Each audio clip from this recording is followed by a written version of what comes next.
Saturday afternoon, June 22nd. Happy 30th birthday to my youngest, Deborah Lillian. Love you, Eggy. Happy birthday, baby. Show number 141. Welcome to another edition of Sultry Radio in the Raw. I'm your host, Michael Lewis Ingram, DJ Honeycomb, and as always, it is good to have you in the house on a rather intriguing Saturday afternoon, our first official show of the summer. Vernal equinox in effect. Sultry Radio on the Raw, sponsored by the Black Athlete Sports Network. Roland Rogers, CEO in loving memory. Our friends at Blog Talk Radio. Our colleagues and friends at 1450 AM, WCLM in Richmond, Virginia, the soul of Richmond, as well as WUFO 1080 AM in Buffalo, New York, the mix, where Pat Freeman, the mighty Oba, resides. Our friends and colleagues at Guardian Caps, Leonard Hansen and Mike Feely, doing their best to protect athletes of all ages. And my friend and colleague Anthony Johnson from the Anthony Johnson Show, who does a great job Thursdays 9 to 10 on Blog Talk. Well, as we say in Brazil, bom dia. Good afternoon, everybody, and we've got a rather ambitious show to jump on. My comrade at arms, Mr. Biggz himself, Gary Norris Gray, is in effect. What's up, G? How you doing, Brian? Good. Happy summer to you. Yes, indeed, brother. I want to run down the menu very quick because we're trying to put a whole lot of stuff on the menu today. On Turntable One, we are talking remix. You know that old saying from back in the day where they say 50,000 Frenchmen can't be wrong? Well, if 50,000 Frenchmen can't be wrong, a million Brazilians damn sure can't be wrong. As protests increase against the World Cup and Olympics amid the backdrop of the Confederations Cup. And on side B, we want to talk about how the world is really hip now to this trickle-down bullshit as the BS is trying to walk faster than the money talks. We have recommended a documentary several times on this show called The Shock Doctrine. If you haven't seen it, Soul Patrollers, you need to check it out. It is a rather intriguing piece of film talking about the poison that austerity put upon the world. And in Brazil's neighborhood, that took major effect in Chile, which led to the overthrow of a government and other kinds of nasty stuff in the mix. On Turntable Two, we've been talking about Jay-Z the last few shows. That doesn't stop. Now, because Jay-Z is blowing up like he is, they're trying to say record sales from something off of Samsung are not counting. Now, Jay-Z's got more money than money's mama, but the only reason they would throw something like this into the mix is to try to temper his momentum, because clearly he is getting the attention of athletes in all the major sports, and the Rock Nation X Factor is starting to worry the four major sports and those who run them. On Turntable 3, we're going to talk briefly about the Aaron Hernandez situation, how he's a possible suspect in a murder, but, the NFL made no kind of cautious moves when they pursued Michael Vick. And however you feel about pets, I'm sorry. If I got to choose a human being dying over a pet dying, Lassie got to go. That's straight up. And we'll delve into the real reason Tim Tebow was traded to New England. And first up, as Gary has been chomping at the bit at this, first we want to recognize the Miami Heat are champions of the NBA basketball world. They beat San Antonio. San Antonio had them. They blew it. And LeBron James and company recovered, and now they're the champs two-time, back-to-back. And Gary, how do you feel about all of this? I want to make it very clear here. I'm not gonna back off of this.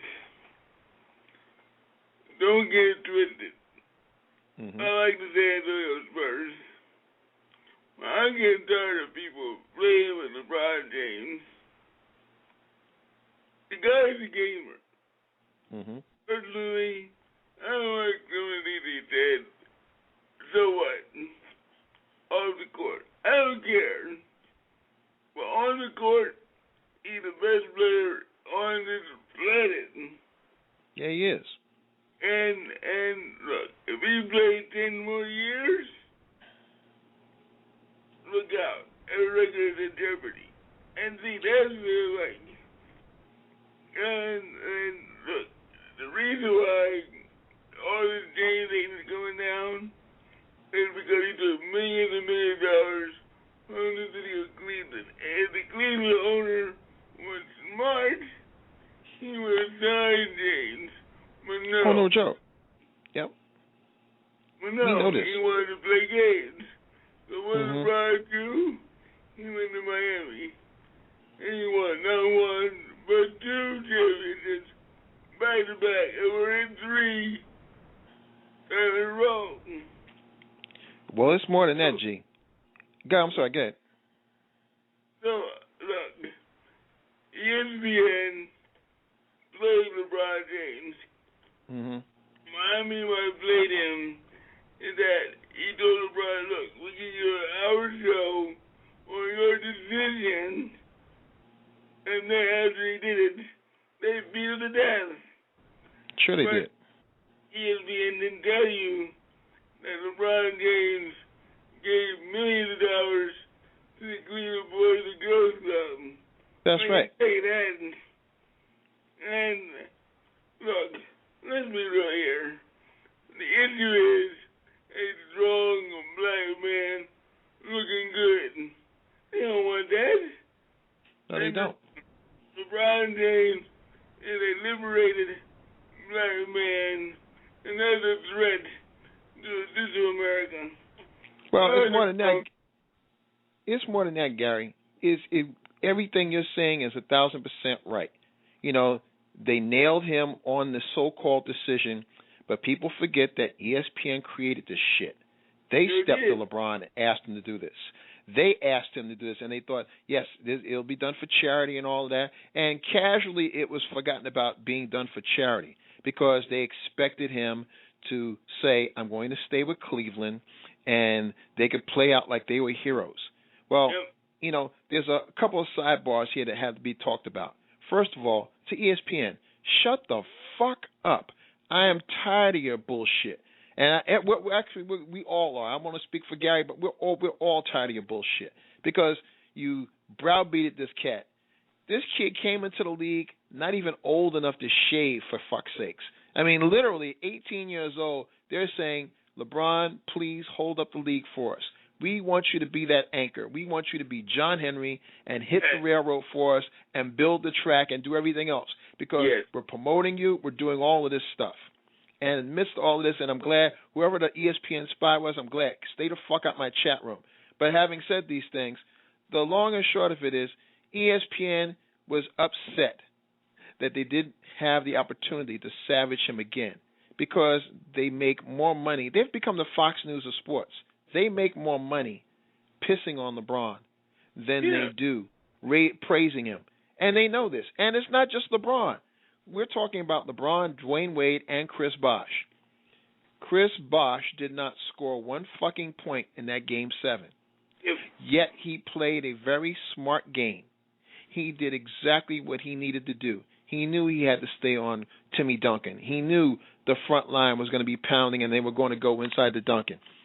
He, through everything that he didn't do in terms of scoring, he made up for more than that with rebounding, hard play, and everything else that goes in it. The same kind of things that if he were a white athlete, they would talk about his intangibles being off the fucking chart. But as soon as they won that championship, what's the first thing they tried to do? Well, you know, Chris Bosh, he's the weakest link. Goodbye.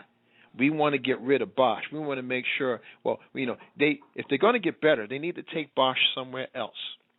Hold on a sec. Go ahead, Gary. I need you to riff on that for a little bit. Okay. I'm going to finish my rant. They don't like James because he's a liberated black man. And that's a threat to the American suit to America. James is teaching young black men to be strong and to believe in their dreams. This is why people hate James. What the media says about James, yes, it's a black thing. It's a race thing. Because the majority of these writers at ESPN are white middle-class men.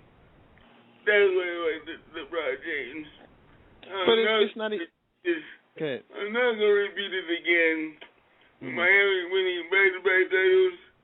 And like I said before, don't get twisted. I like to say those words, But the Miami Heat are bad. Yeah, they are. But what we are not saying and what they're not saying is that they are talented and basketball savvy. You know, the basketball IQs of James, Wade, and Bosh have been minimized. You know, they expect them to be athletes. They expect them to go out there and play because, you know, we're supposed to be the animals and shit, and we just do things on instinct. We don't have any knowledge of this type of thing, you know. And when we do, we have to be type B types like Timmy Duncan, and God bless Timmy, who played his ass off the whole series. You know, Tim is bona fide, and he played hard and he played well. That seeing that bit of emotion when he missed that baby hook, you know, at the end there, I felt for the brother because, you know, his reputation is made. But what I can't stand is, well, what's the legacy of LeBron gonna be if he loses this game? Fuck you. You know, like what's the legacy of Tim? Tim Duncan's got 4 rings. Fuck you. He got his legacy. He don't need to hear the ESPNs of the world riff off with some bullshit like that. You know. The reason why I was there with this, they need to have it with Chicago Blackhawks and it's Martin Bruins stuff. Sure. But the media should be a neutral broadcasting the game. The game, not the individuals, not the team, the game. But and see, these idiots are playing side bets. But Gary, it's worse than side bets, Gary. They're not even playing side bets. What ESPN has done since its inception is they've gone from pretending to be journalists to being part of the scene. They were happy when they first came online with just being part of the scene. Right. And then as they gained momentum, they realized or they let themselves believe that they could be the scene. And it would be more about them than the athletes, especially after all the athletes, as the dumb fucks as some of them are, would clamor, you know, to get on and get in front of those cameras and play up to this ESPN bullshit. But now you got these same people on ESPN, white and black, because I don't give a shit what color they are. They have the same mandate from the front office. We have a hit list of people, and Professor Fred is in the mix here as well. We have a hit list of people, and it's your job to make sure that we carve up their black asses every day as often as possible.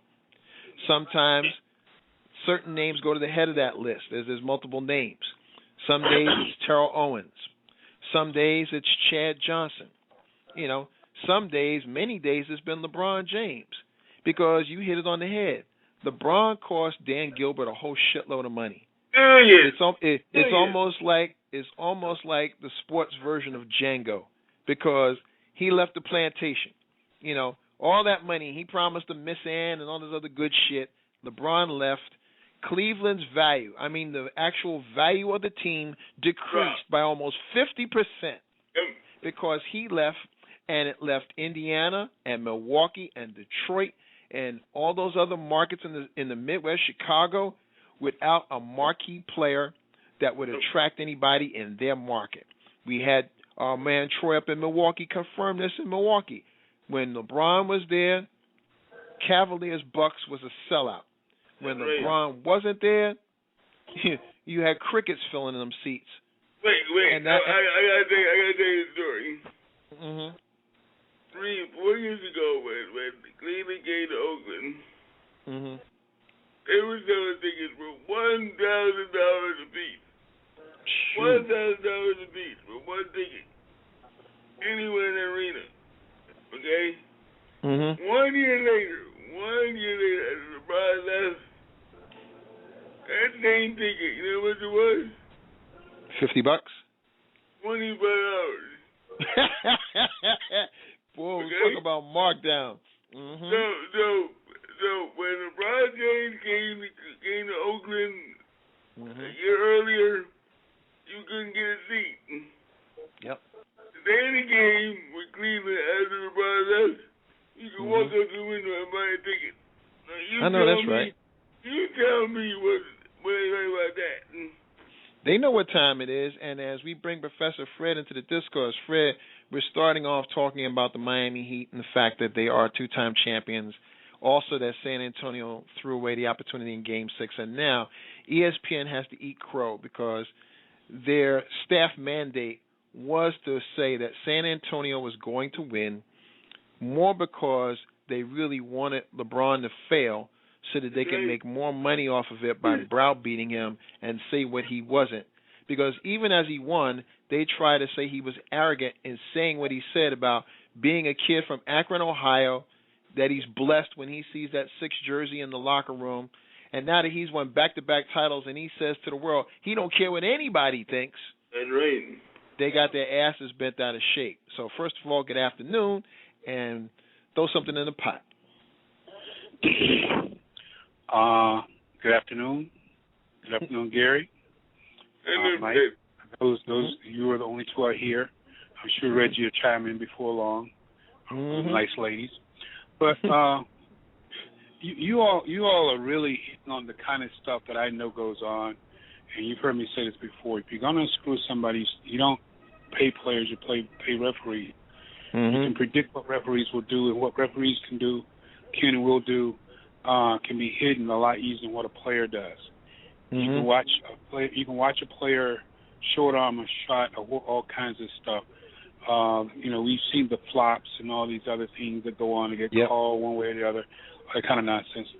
But some years ago, I don't remember when, because I never cared a whole lot about the NBA, and the fewer players from black colleges made me like it even more.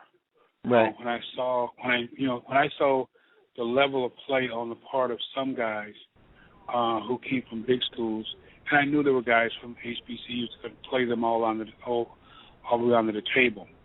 And then, and understanding that a lot of the legacy of the NBA came out of HBCUs, all of a sudden, they become toilet paper to the NBA as a whole. Sure. I told some friends of mine, this was before the actual final started. I couldn't see San Antonio winning, and the reason they thought was really stupid. I said San Antonio compared to Miami was a small market. That's true. And I said, now, if you think back about 3 or 4 years ago, that famous shot where the young man from Butler brought the ball down. From about half court, he put up a shot. It hit the backboard, and we've seen that shot go in 100 times with other games. But I said, if that boy's shot had gone through, the whistle would have been blown. He traveled. Whistle would have been blown. He did something. It didn't leave his hand in time. They'd have played with the TV, all kinds of stuff. Because no way, no mid-major going to win against the ACC school, not in the finals. And see, this is the kind of shenanigans that has gone on for years. And this is why I will put more emphasis on the sports entertainment side of things than I do the sports side. Because the athletes are not allowed to control. Now, I'm gonna tell you, I'm gonna be honest, and most people say this got to be a joke. I did not watch 1 second of the NBA Finals live. Everything I've seen has been on the web or caught on. I was in McDonald's the other day and they ran some highlights from Thursday night's game. I was yesterday morning. Right. I was in McDonald's. And on CNN, they were running back some stuff about the game and that kind of stuff. But, I reached a point years ago. The gentleman I did an article on in Sports Encyclopedia, Eric Moore, we used to work games together, do stats for games together. And I watched how things played out in tournaments and that kind of stuff that we did. And I said, this is what my coach used to tell us, why he used to tell us, leave the referees alone. You never know which way they're going. And, and it sort of played back in a game when I saw some stuff going on, and I knew this team was getting screwed. But statistically you're not there to referee, but you still note certain things. And I said, okay. And then I started watching the NBA a little closer, as well as, quote, big-time basketball. Yeah. And, there's going to be an upset every year. Now in round of 68, is it? Whatever nonsense. Okay, so you're going to have an upset. And, you're going to have that, but at the same time, though, it's going to be extremely strategic. It's going to look bigger than it is. Yep.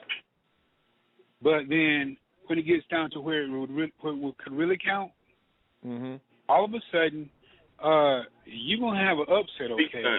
But but what you better do is put your subs in, start the game, and let them start the fight. Yep. So you get the other team's starters kicked out. Yep. Then you can put your starters in against their backups, because that's the only way it's going to happen.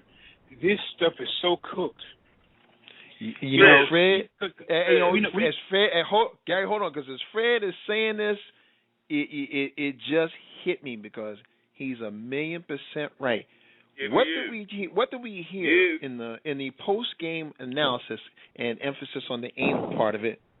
In the post game analysis, we heard these assholes from ESPN talk about, I think now the country has discovered San Antonio. Excuse me? These motherfuckers won 4 NBA titles. The country didn't discover them. You were suppressing them. So now all of a sudden, because you didn't want LeBron James to win because he was the villain, or at least the one that you wanted to savage and stuff like this, as you're saying this, Fred, it's all adding up because, yeah, you're right. They really had a stake in making sure that this thing played out the way it did. 7 games. If I remember right, I forget which series it was with San Antonio. Did they play the Nets in one of those? No, it was San Antonio, Cleveland. And it was only because of LeBron that they got any half-ass ratings. But one of them, the fallback was that it was the worst-rated NBA Finals in like the last 30 years. And it was because, in large part, like you said, the 2 small markets, no one was watching, and nobody cared about basketball in San Antonio. They could have been the second coming of the Globetrotters. People still wouldn't have seen them because they were seen as a small market. Wait, I gotta say, Brad is exactly right. An example of this, 2003 or 4, something like that. SIU Salukis, my alma mater, came out west, San Jose. It was the Western Finals. Right? They played Kansas. SIU was kicking Kansas behind. Right? I remember that they had a brother as a coach. Down there, I remember that too. It was a traveling call which nobody thought. Right. Kansas got the ball and won the game by 3 points. That put on, I took the basketball a different way. After I saw what happened at SIU, yeah. I said, okay, now I understand. The SIU had a very good team that year, but Kansas had the whole stadium full. That's why Kansas won. That's no joke. Because of basketball and because of money. That's no joke. Fred, to your other point, after Miami rallied to come back and win Game 6, they were immediately made 6-point favorites to win Game 7. Now, considering that if San Antonio had just made their free throws, we wouldn't be talking about this now. Right. When everything shook out and the final score was pointed up, Miami wins by 7. House wins, Vegas wins, Miami wins. Well, among other teams, I mean, like I said, I'm not one of those total theorist when it comes to all the shenanigans, shenanigans that go on with the NBA, or even but the basketball is so easy because like I said, I saw Cleo Hill in Winston-Salem State Gym. He had to be in his 30s by this time. Hadn't played actively in quite a few years. He's out there hitting those globetrotter shots from the corner. He could shoot a hook shot from any corner on the floor, whether it was from the baseline or from half court. He could hit hook shots either side, either hand. So you can do certain things with the ball as far as skill goes, and you can make it look like anything you want to. Because I'll be the first to say I've watched basketball enough to know the difference between matadors and defense. Because if you're going to beat somebody, you're going to step into them. You're going to let or make them hit you. That's right. You play matador, and I watch this stuff. It's some of the most piss-poor defense I've ever seen in my life is in the NBA. I've seen guys get chewed out in recreation league, kids, as a matter of fact, for playing the kind of defense I see in the NBA.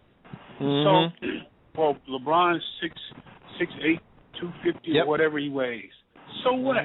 You're 6'8", 245. It's 5 pounds difference. Why are you being a punk? Thank you. But this is what there you go. This is what is allowed to transpire as, quote, good defense. This is what's supposed to be all the great stuff that we're supposed to watch. The greatest basketball players. Okay, based on what? It's surely not what I see on the floor. No joke. Because, like I said, give me a good CIAA game. MEAC game, they're not quite as good as the CIAA because the players at the CIAA level and some SIAC schools too, they're more of a football region, but they play for the love of the game, and they put it out there. I don't want to see no guy worried about breaking his nails or messing up his facial and some of the other nonsense that I see with the NBA, come on. If I'm going to pay what some of these guys pay, friends of mine have gone to, matter of fact, there's a group of guys from my church they'll go to, I guess they'll still go to the Bobcat games. We used to go see the Hornets. And then we would see, we'll see in my case, all I got to do is make a phone call. I don't have to pay to get in. I just pay for the trip up. But, I say, it's ludicrous to pay that kind of money to go sit. I saw, what's his name, the guy that, years ago. Hang on a second, Fred, because I got to throw Cowboy, Reggie, and Eric Satterwhite in the mix. First of all, gentlemen, good afternoon. We're talking firstly about what happened with the madness in the NBA finals and stuff. Cowboy, I hear you on the range there and whatnot. What do you think is the denouement from all of this? What does ESPN get from this, and what are they more angry about? The fact that LeBron lost and they can't trash them, or are they now going to try to start to build him up in spite of the fact that he said, I don't care what y'all say about me? Well, first of all, shout out to Dr. Whit, because I tell you right now, if Doc Rivers or either my man Brian Shaw had coached Miami Heat, it wouldn't have went 7 games. Eric Spoelstra is a pathetic coach. One thing I got to give Pop credit. Every time they got, and Dr. Whit can back me up, because you've seen more basketball than half people even know. The main objection is to make an easy basket. How many times do we see them go down the low post attempt dunker and get an easy shot? Where LeBron James and these guys are taking jumpers. Now, Chris Paul, I told you was on my show today, Mike, defense win championship. He might not have got no points, but guess what? He was a beast on the ball when he decided to be. Thank you. And one time he even nudged my man Duncan on that hook he missed. If you notice carefully, he nudged a little guy away with a little body language. That ain't nothing. I mean, Rick Mahorn back that's today would do that playoff in ball. Thank you. That ain't nothing. I mean, the Ruin Brothers, and I mean, Big Ben Wallace with the Pistons. I mean, come on, give me a break. You know, as we put Eric Satterwhite in the mix, you know, E, first of all, good afternoon, E. And you saw all of this up close and personal and whatnot. And Eric, you know, your assessment of this, is it more that LeBron and them went and got it, or ESPN tried to take it away by the negative publicity, because they've been steadily on this kid ever since he came into the league?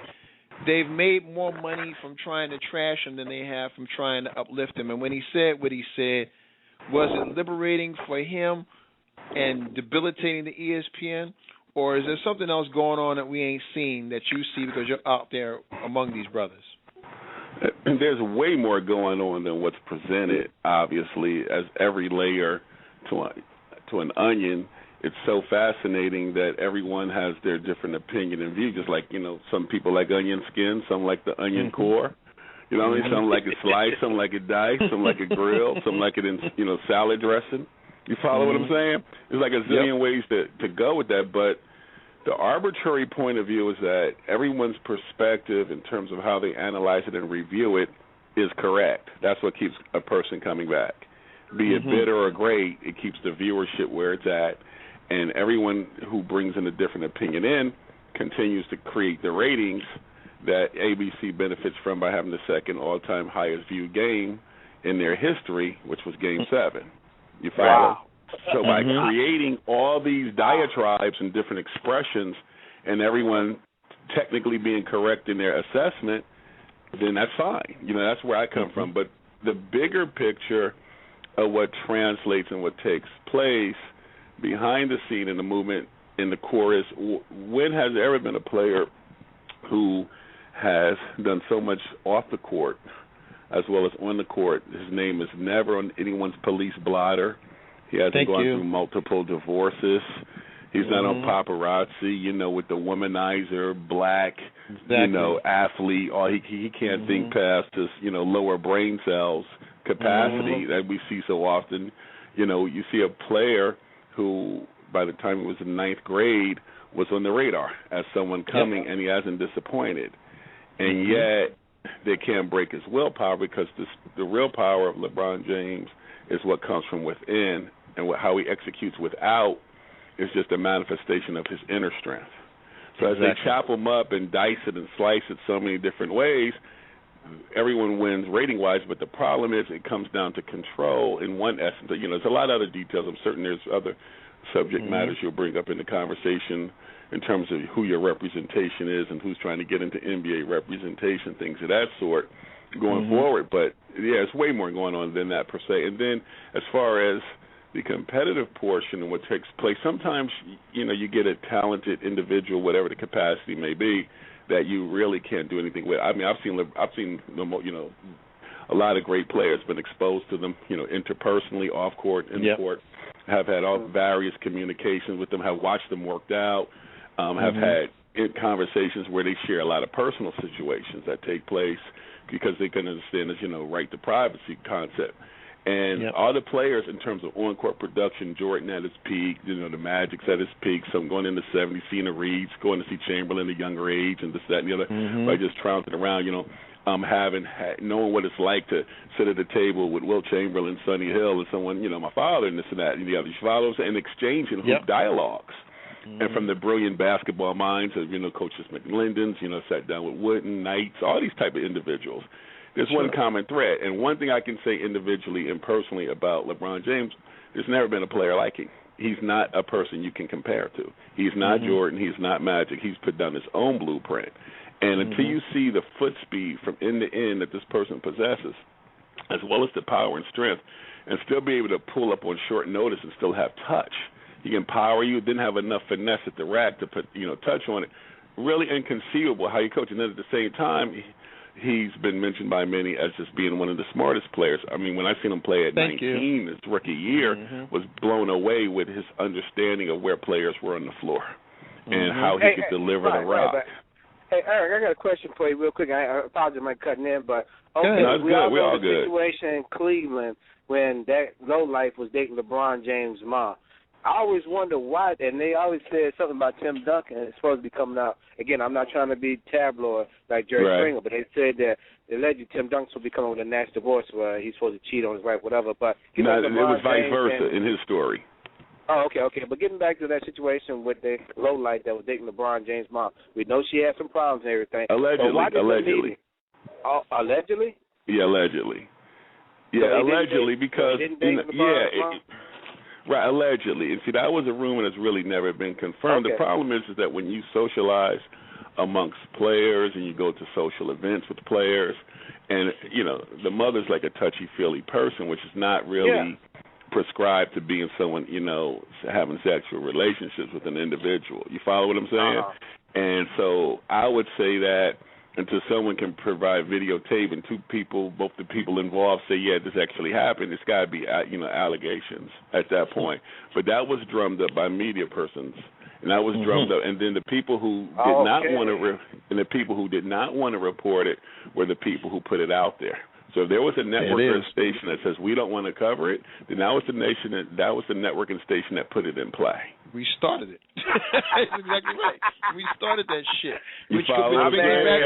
Good job, man. I'm glad you cleared that up. Yeah, I mean, and I have to say it because the thing is, it's like you have to really, I mean, we all have mothers, I mean, my mom, rest in peace, didn't pass, and we had a really strong relationship. And, I mean, if someone's making those particular allegations, that's heinous. But, see, what you do is you go to the core person, especially during those negotiations, when free agency was manifesting, you go to the core person that you feel would have the most influence. If you start looking at the historical relevance with certain athletes in their history, Mike Tyson really didn't have no representation. So then the Robin Givens, his first wife, we know how that played out. If we look at Michael Jordan, he had a tremendous relationship with his father. That's still a sketchy situation that happened with his father. If we look at what's manifested with LeBron James when he's going to free agency, all of a sudden his mother was going under this, this heinous hardcore attack, which, again, has died on the vine because there's really no substantiations for that.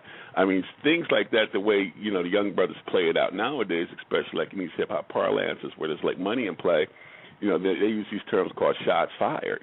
So if you start making these approaches, like that, and they're authentic, there's a body count nowadays. Yep.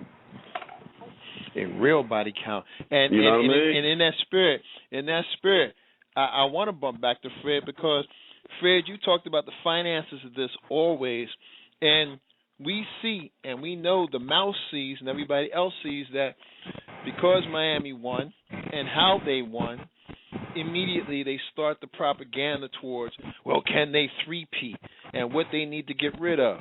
And the fact that they went in a concerted manner after Chris Bosh to try to say that he was the weak link, when what they should have been saying was, here's a highly intelligent brother who sacrificed his game to supplement the skill sets of his teammates. I mean, it's the ultimate in team. This is the same honky horse shit that they try to throw on us with this Chip Hilton crap every Saturday afternoon on college campuses worldwide. This is sportsmanship, all the shit that they want to talk about. And when Chris Bosh did this in an ultimate show of teamwork by not scoring a single point yet being a factor in the game, we didn't hear intangibles or any other positives that they'd like to say about white athletes for this very intelligent basketball player. Well, first of all, name me 1, 2, 3 white players who played. We're talking about the NBA Finals, right? Who were the white boys out there other than the referees and the coaches to even be talked about? Now, Miller, Anderson, and Ginobili. Yeah. And neither of them were on the same side. Okay. Now, is Anderson the guy that got hair like Splitter and Bottom? That's the Birdman. That's the Birdman. He's a role player. Okay. He play. I used to see him play here. He played in the D League, I think it was, here in Federal. Right. Before he went to early on. And he was crazy then. I like the way Doc said it. He was crazy then. Yeah, I mean, listen, literally. Because, see, I just want to chime in real quick to support Fred's point when he said crazy.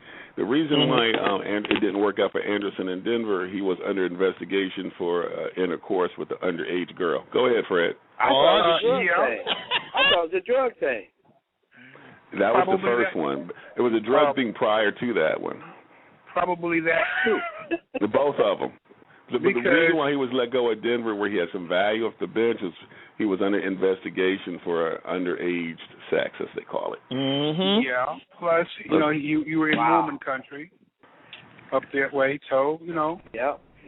But see, the thing. See, here's the kind of stuff that irks me with all this, because now, if you all remember, now Chris Bosh went to Georgia Tech. That's right. Chris Bosh really qualified for an academic scholarship when he went there. And he didn't major in criminal justice or none of that other crazy stuff. He was a computer something major when he first went there. The reason he left there was because of some other off-the-court activities, really that boiled down to hanging with some people he shouldn't have been hanging with or some places he shouldn't have been going. But, we're not talking about Boo-Boo the Fool here. We're not talking about the typical, quote-unquote, Negro athlete that some people say don't exist. But, Eric will tell you, there were people who used to say that Dick Barnett was slow. On the fact was he had a room full of books that he read all of them. And all those white guys. Are you talking about today, Dr. Dick Barnett? Dr. Dick Barnett. Thank you. There we go. Hello. That's right. Get the title right. Because that was asking one We're in time. a society of titles. Why does his eyes look like that? He's, and then somebody told me, he reads all the time. Yes, sir. Get out of here. Yes. Coach McClendon told me personally, he used to, every so often, he would go to Dick's room and send somebody in his room to go pick up books and take them back to the library. Take them back to And the library. and to build on your point, Fred, I'm going to bounce out as soon as I say this, is that I remember my mother telling me that when they went to Coach McClendon's, during the heyday when they made their championship run, they went to Coach McClendon's house, that she said she never seen that many newspapers in her life that he was reading, that he had a wall halfway stacked high from one end to the other in the corner room full of newspapers, and he read them all. So that was the 1950s version of the Internet. That's right. Coach McClendon subscribed to all these newspapers because he read them. He read them all. And he was a prolific Bible reader, which most people can't fathom. But, that's why part of the reason he was such a nice guy. But, Fred, his whole structure. But, see, we don't hear that about guys now. Like Bosh, right? That's my point. That's where I wanted to go with this. Bosh is supposed to be Boo-Boo the Fool. He's supposed to be out womanizing. He's supposed to be doing all these other things. That's right. Bottles and alcohol, popping bottles. These are kind of things that Negro athletes do. And these are the things that the mouse love because we don't have to make up crap on them because they do it for us. That's why I'm pissed about all this, Fred. That's exactly why I'm pissed about this, because everything that you and Eric said, especially regarding LeBron being a good citizen, you're talking this factoring it by 3. Remember, when they got together, how everybody was pissed about this, and when Dwayne Wade was there in Miami, and the possibility of LeBron and Bosh was coming, they started in on his personal business regarding his family and child support. Meanwhile, Bosh is up in Canada, had no problem at all, had ever not been talked about or thought of in a deleterious manner, and now all of a sudden he's supposedly lazy, and the owner of the Toronto Raptors is saying that Bosh jaked it the last few games of the regular season to try to imply that he was lazy and he surely couldn't be worth the money, so it's going to be a bad idea if they merge. Well, see, Mike, you're speaking to one of the core principles of what's taking place in the paradigm shift, sports and the NBA, which is pretty much a global game. You're talking about there's a lack of control. There's a lack of industry control. And what happens is when you have a player, obviously, Toronto hasn't made the playoffs or haven't seen something. Last time they made the playoff, Bosh was on that particular roster. And even though Brian Colangelo went there to be a general manager, and he tried to envision Toronto as being like NBA, Canadian, Europe, but how he tried to piecemeal his team because there's a lot of European and Italian citizenry in that particular city, Toronto. He tried to develop by drafting Bargnani and the overall number one, and then getting Calderon, one of the Europeans' top coaches to be in the city. And it failed miserably because now he's got to go back to the core root of the best players, where the brothers are, by getting the Rudy Gays and making these kind of hiring Dwayne Casey, who's a good brother who's coaching there. But at the same time, what you're talking about is control. And you're talking about institutional control. And when the greatest player in the game, and that's clear, and that is LeBron James, so all these brothers, wherever they may be, in every other ethnicity across the world, he's got that title. Period. Right. You know what I mean? It rains on his head. So that thing being said, his representation is his homeboys. It's his group. It's the guys he grew up and played ball with, his fellow roommates. That is his representation. He's not represented by these large organizations that are representing, Chris Paul and Dwight Howard and Kobe Bryant. These are brothers from Akron. You know what I'm saying? That have control in the purse string, and they're doing a phenomenal job in terms of what they're doing and how they're articulating the brand of this player who is the greatest cash cow in NBA history in terms of keeping those checks. So you're stuck. No doubt. What happens with these national networks is that when they decided to air, quote unquote, the so-called decision, and they had an economic benefit, it rained so poorly it looked like they were aiding and abetting the populace and the players against ownership when they paid the leagues X amount of billions of dollars to cover this particular product. That created a backlash when this individual now, who LeBron James, he refuses to talk to certain Mouse members of media. They cannot talk to him on air. He refuses because he's got a long memory, and he takes that into consideration on the Judas betrayal tip they put on him, per se. That's right. So that being said, they're stuck with him because he's the best. He's the biggest cash cow. They need him rolling. They need him doing certain things. And then the way it all works out, it all just aligns appropriately. If you look at it simplistically as this, and this is what they're dealing with, and they understand these things. I just share a little of this, and people can call it whatever they want to call it. Last year, during the strike shortened season, they played 66 games. That's the same season that LeBron James decided to change his number from 23 to 6. Then they turned around and won in 6 games. This is LeBron James. This year, they won 66 games. You follow, and then again, he also claims he's MVP. Yeah, it just keeps rolling. So he has put so much phenomenal input on his game. It's almost like these things are shifting upon his particular win changes. These individuals don't sleep on these things. That's how Vegas makes moves and deals, by putting these algorithms in play. Something we don't think about. We operate on different things. You follow what I'm saying? Oh, I know how you went. Like I said, you know what I'm saying? Soon as Game 6 was done, and ironically, when Ray Allen hit the shot, it reminded me of the interview that they had when Garnett, Pierce, and Allen were together, and the Mouse, it was to their own undoing, because in the interview they asked, if it's the final shot to win the game, who gets to take it? And Garnett and Pierce said simultaneously, Ray. So when Ray hit the shot, it cracked me up, because they talked about the shot and the wherewithal to step back to make sure it was in the 3-point area. But what got me was, you know what? Let's not forget. Chris Bosh got the rebound that allowed the shot to happen. And Chris Bosh got the rebound that allowed LeBron to get a second shot at taking the 3 to even put them in position. Correct. So, and what took place with that is where Popovich outthought himself by substituting Duncan, which was real questionable. But these things get created in the vortex of time by making your own effort, because LeBron had 2 key turnovers. And what transpired was, I mentioned on the previous radio show that week, when there was question, well, what does Miami need to do when they were down 3-2? I said, LeBron needs to facilitate. You need to just break down the offense, and he needs to run it. To Spoelstra, used him in the late quarters that way, and that got him motivated. They got him in play. But what you have here, in a broader sense, not to break down the specifics, it's a matter of control. I mean, people will concede these finals, but they also know that the NBA, unlike other sports, is when Major League Baseball, certain teams know going into the season, like the Kansas City Royals and the Baltimore Orioles, they have a limited chance at all. Toronto Blue Jays, a limited chance of all winning a championship.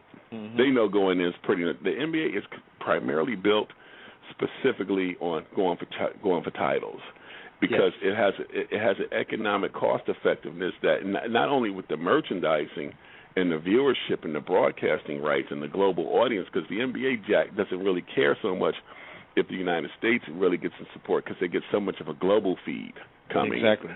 You know what I mean? Unlike so many other sports. So that's when you target. So you need that global piece. And in this particular market, it's LeBron James who can really handle that in the step to it, as well as the rest of the Miami Heat. Like you said, Chris Bosh is an intelligent brother. You know, he's doing this thing. He steps up. You know, I'll never use the word articulate for black people, because I grew up around people who were nothing but that word. So I don't understand the term articulate. That is just such a doggone crappus manifestus word, or he has good diction. What are we talking about here?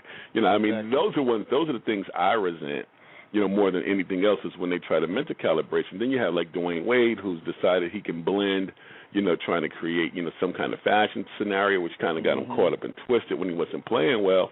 But then he got his sponsor back. He was a brother that fought real strong to be a single father, and went through the abuse he went through by his ex-wife and just the shit charlatry. Then he had a lot of tough, bad business deals that took place in Miami by being a good brother. He got caught in some real hijack type scenarios. So they've all endured these things, per se.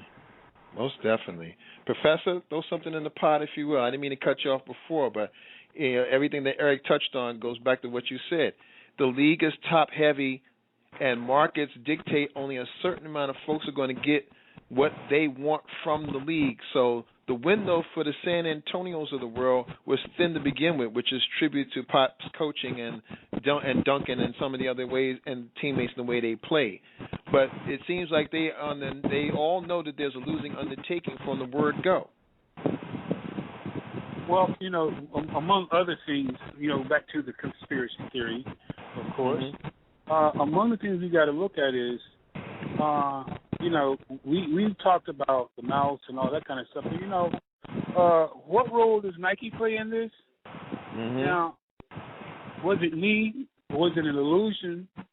You know, and I know Eric will be up on this because he's an HBCU grad, so he's on point. But, you know, think about it. Was it me, or did somebody slip and say, hey, if LeBron wins his second ring, Nike already got the shoe made. That's exactly right. He did say that. They did say that. You know, it's going to go for well over $100 a pop. And worldwide, maybe $400. Thank you. In Japan, they may buy it for $400 to $500. Yes. And they're Negroes and whites alike who can't afford the pot to piss in, who going to be waiting outside the door to get one the first. Thank you. And see, what he doesn't do, you know, to your point, is allow himself to be pimped out as strongly as others.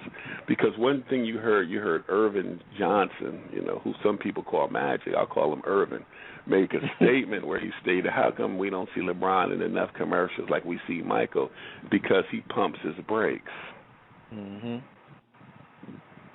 Excellent point. Well, hopefully he sells some besides drugs. That's just my opinion. Unbelievable, this guy.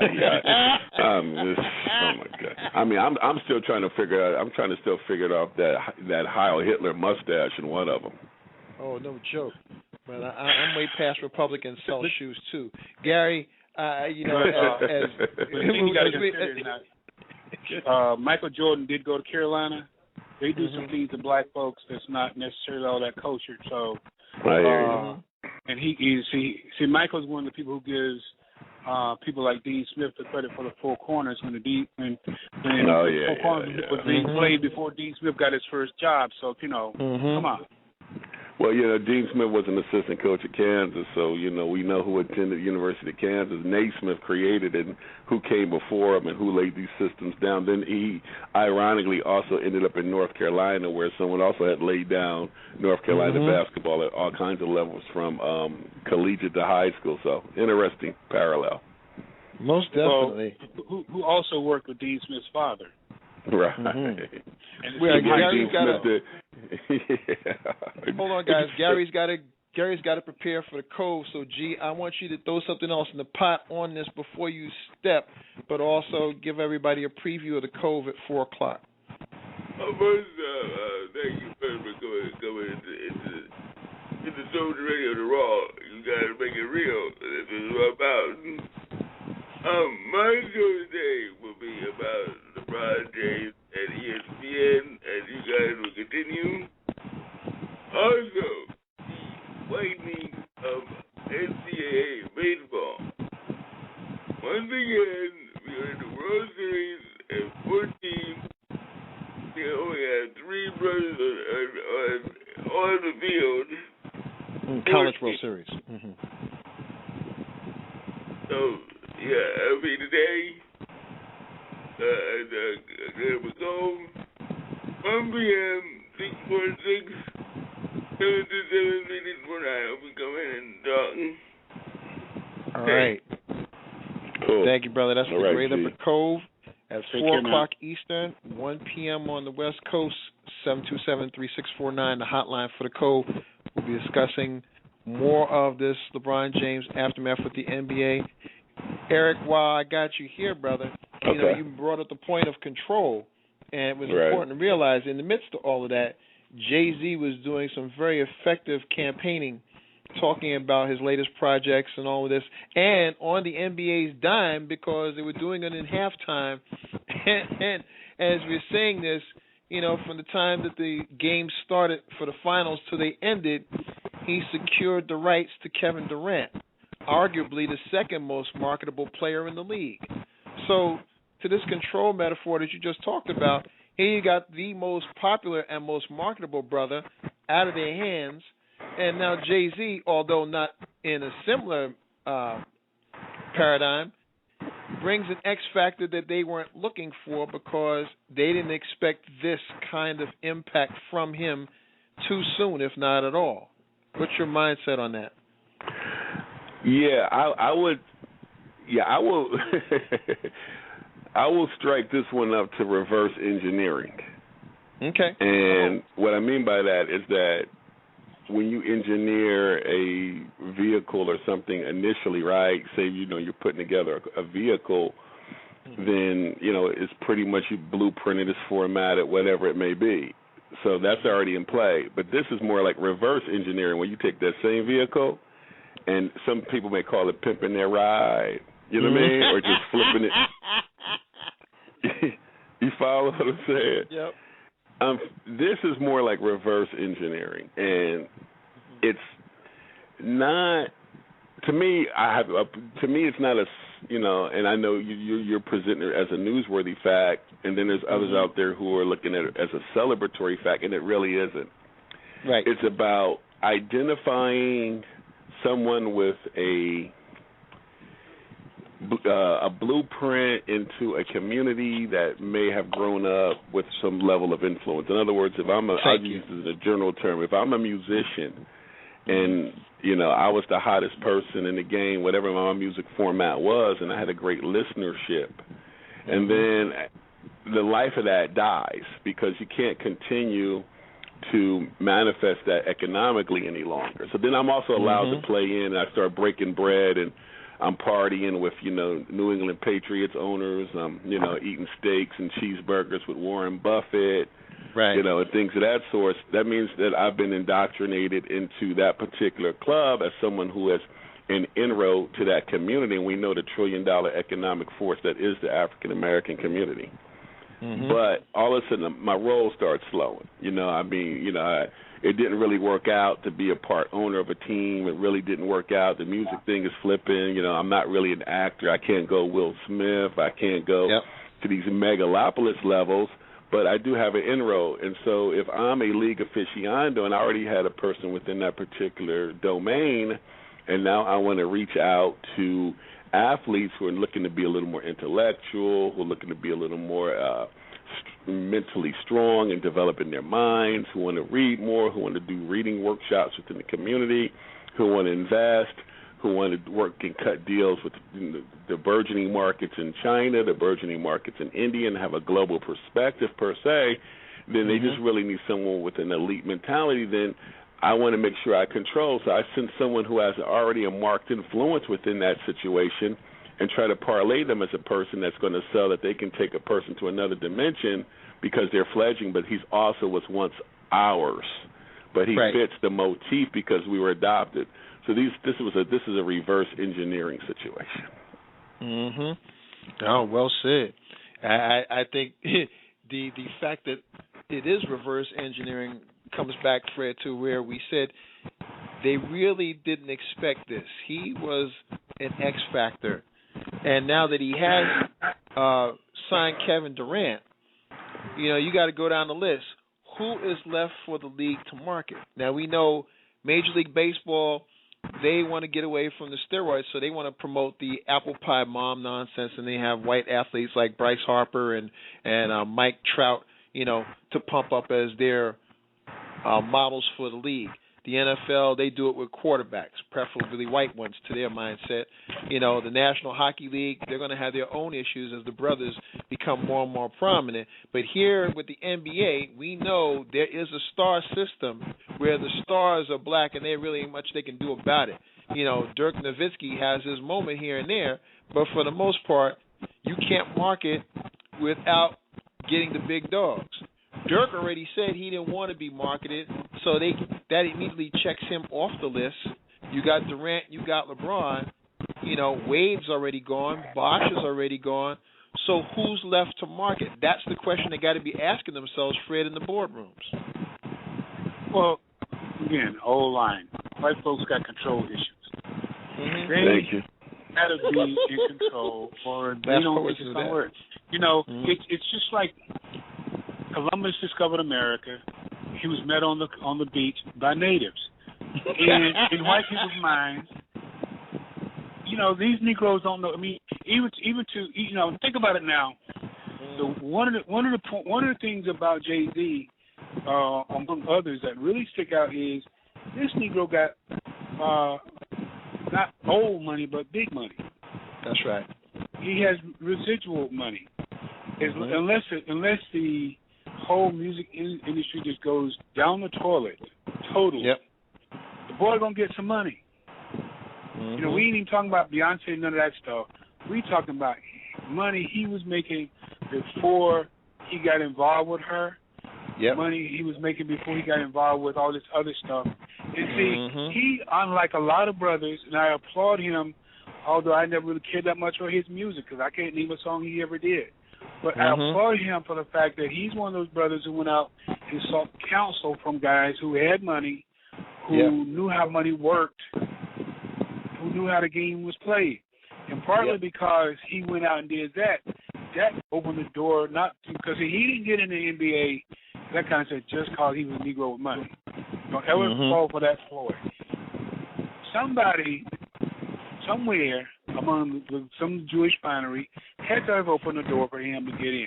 Well, you're getting to the core of it. You're getting to the core of it, and see how your opening statement. I ride to the last part of your statement. I ride to, and where I will be more specific. It's not a little less vague about the reverse engineering.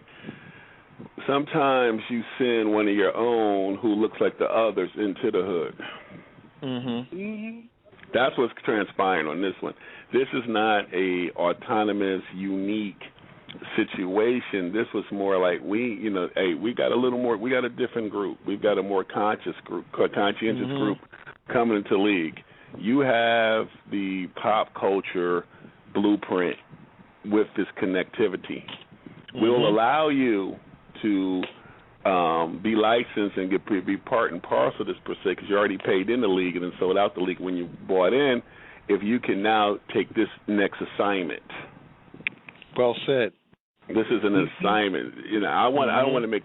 This is not a.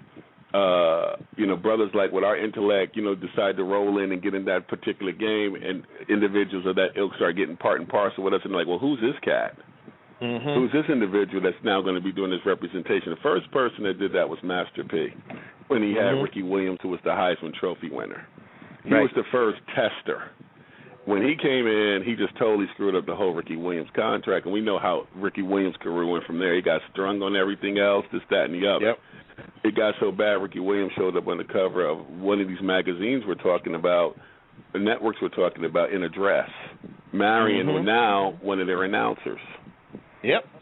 And he was represented by that time from Mr. Nolan's Master P. Now, in this era, you follow a same format and you try to, clean it up and make it a little more direct and slicing. Now you've got a new agent to walk in. And when the word agent is outstandingly perfecto. This is not called celebre. This is like same tacticians, different motif. That's what I mean by reverse engineering.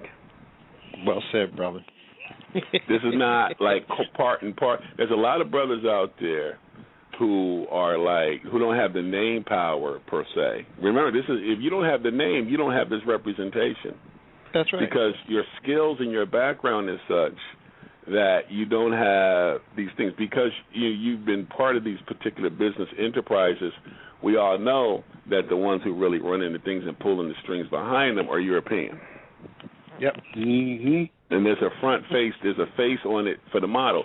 If you are part of that crew, there's a lot of brothers out there who've gotten, who are lawyers or legal people who have studied contract, who have studied contract law, studied maritime law, economic law, financial law, the collective bargaining agreement. You have to take collective bargaining agreement classes to become an MBA agent. You have to get a certain certification.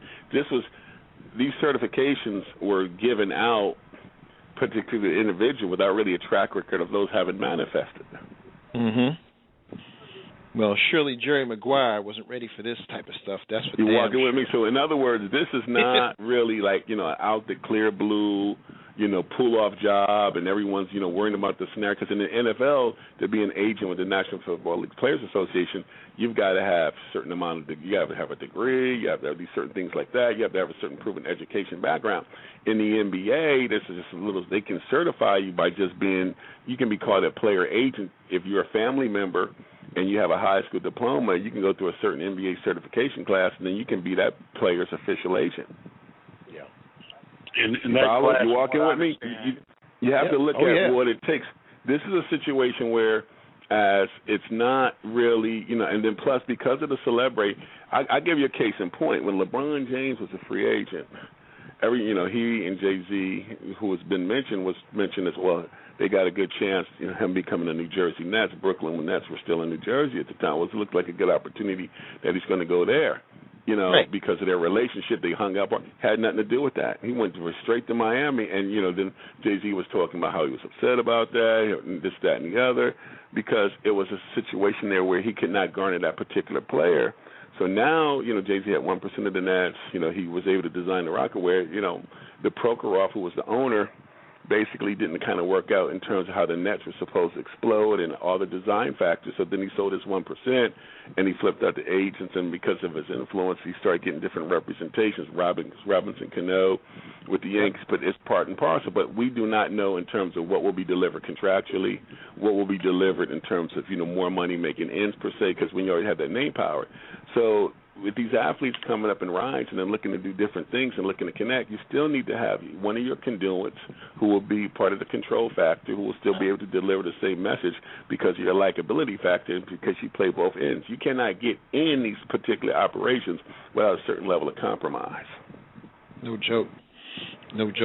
But there are some things that one can't compromise on, y'all, and that happens to be when enough blowback hits to such a level of critical mass that people make people change their minds.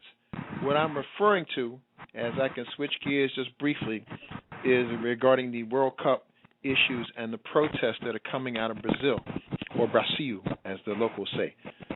In Brazil, we talked about this on Wednesday's show briefly, but we were ahead of the curve like we usually are, and we said straight up there were some things going on there. Brazil is hip to the austerity factor that plagued Chile, and we said in the previous shows that there was a movie called The Shock Doctrine that chronicled all this stuff. The World Cup and the Olympics are coming to Brazil, and Brazil is spending billions of dollars, 13 to be exact, on getting everything ready for next year's World Cup. But in a protest Wednesday night where 200,000 people were saying, if you got $13 billion for all this shit, then you need to build some schools, build these barrios up, take care of this stuff here. we don't want to see stadiums and all this nonsense when that money could be going elsewhere. We didn't know we had it like that. Thursday, that another protest had 1 million Brazilians out on the streets saying that there's something wrong with this. And I need you all to indulge for a few minutes, because rather than have me elaborate on this further, one of our soul patrollers chimed in from Brazil with a report. A sister named Carla, who put it all the video. You're going to hear the recording of this. Some of this will be in Portuguese. It's only about 6.5 minutes long, and I want y'all to dig what the sister's saying. Hi, my name is Carla. I'm from Brazil, and I'm here to tell you why I am not going to the World Cup. One of the reasons for making this video is that every time I tell someone that I'm from Brazil, someone in the group tells me that they're going to go to the World Cup. So we went to the streets and we asked people here in the West what came to their minds when they thought about Brazil. Girls, Ronaldo. Soccer first. Lots of partying, lots of dancing. Right. But here's when it gets serious. The World Cup is going to add up to about $30 billion. That's more than the last 3 World Cups added together. They added up to about $25 billion. Now tell me, in a country where illiteracy can reach 21% and average 10%, a country that ranks 85 in the Human Development Index, a country where 13 million of people are underfed every day, and where many, many other people die waiting for medical treatment. Does that country need more stadiums? Sou médica, tô revoltada, tô sozinha nessa porcaria aqui. Não posso fazer nada pelo excesso de pacientes doentes. E essa criançaria, o governador não faz nada. So some politicians argue that the World Cup and the Olympics are the incentive our country needed to get better. Wait, what? So we've been paying taxes all these years. For what? What country needs an incentive to take care of its people? Suddenly, there's all this money to build stadiums, and the population is led to believe that the World Cup is just the change they are needed for their lives to get better. But the truth is that most of the money that comes from the games and the stadiums goes straight to FIFA, and we don't even see it. And the money that comes from tourists and investors goes straight to the hands of those people that already have money. So, yeah, maybe the guy who is selling ice cream on the beach is going to do better that week, but will the event really change his life?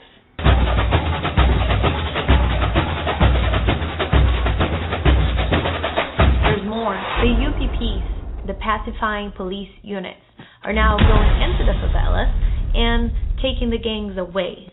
Now, where do you think they're taking those gangs to, and for how long are they really going to be gone? We call this in Brazil putting the dirt under the rug. It's a temporary solution for a much, much deeper problem. Plus, what do you think comes with samba, partying, and dancing?